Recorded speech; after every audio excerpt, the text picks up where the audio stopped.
I want you to imagine someone pitching you a film that opens by rewinding the Universal Pictures logo all the way back to 1912. That features minions inserting themselves into Citizen Kane, the Maltese Falcon, and Modern Times. That includes a George Lucas cameo. That is genuinely and sincerely a love letter to the history of cinema.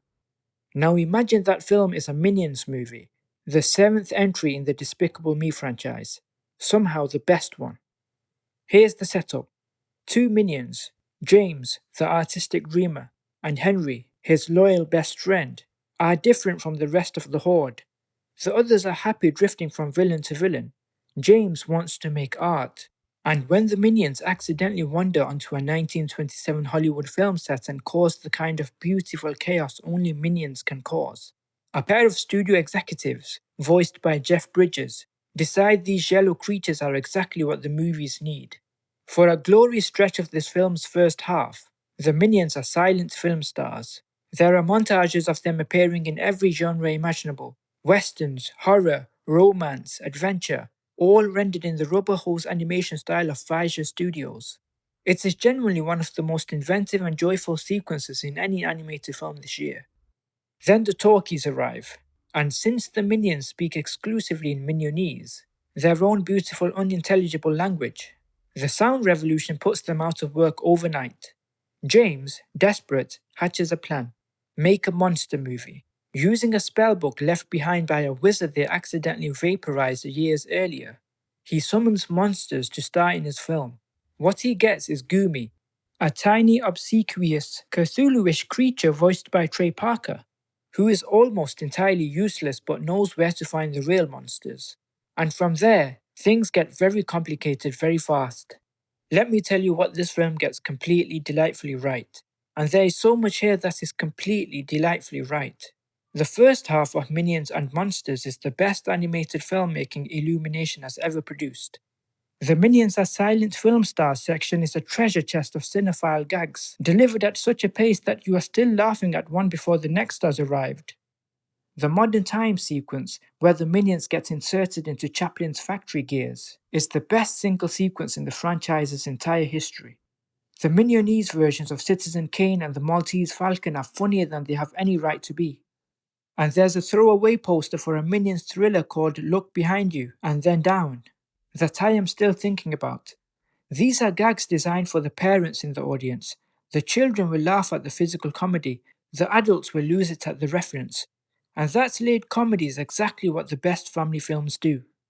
And then there's George Lucas, voicing himself, in a Minions movie, his first acting appearance in 19 years. The animated depiction of Lucas is described by Screen Rant as a dead ringer, and the scene itself is funny in a way that only works because it's actually him. There's something genuinely delightful about the creator of Star Wars making a self-deprecating cameo in a film about pill-shaped yellow creatures trying to make it in Hollywood. It works because the film has earned the cinephile credibility to make the joke. Trey Parker's Goomy is also a consistent source of delight. An amalgamation of approximately 5 South Park characters voiced with specific kind of anarchic commitment that only Parker can bring. Every scene with Goomy is the most chaotic scene in whichever sequence he appears in. And the film's emotional core, its sincere argument that movies are a communal art form worth celebrating, that the desire to make something beautiful is the most minion thing a minion can do, lands with a warmth that I genuinely did not expect from this franchise. Now here is where I have to be honest, because the second half of this film is a significantly less interesting film than the first half. The moment the talkies arrive and the minions lose their Hollywood careers, roughly the halfway point, the film transitions from a genuinely inventive Hollywood love letter into something much more familiar.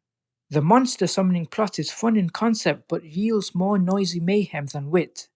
The third act, a frenzied save the world battle involving actual enormous monsters, feels like the Minions film the studio insisted had to be there, crammed onto the end of the genuinely interesting film that preceded it.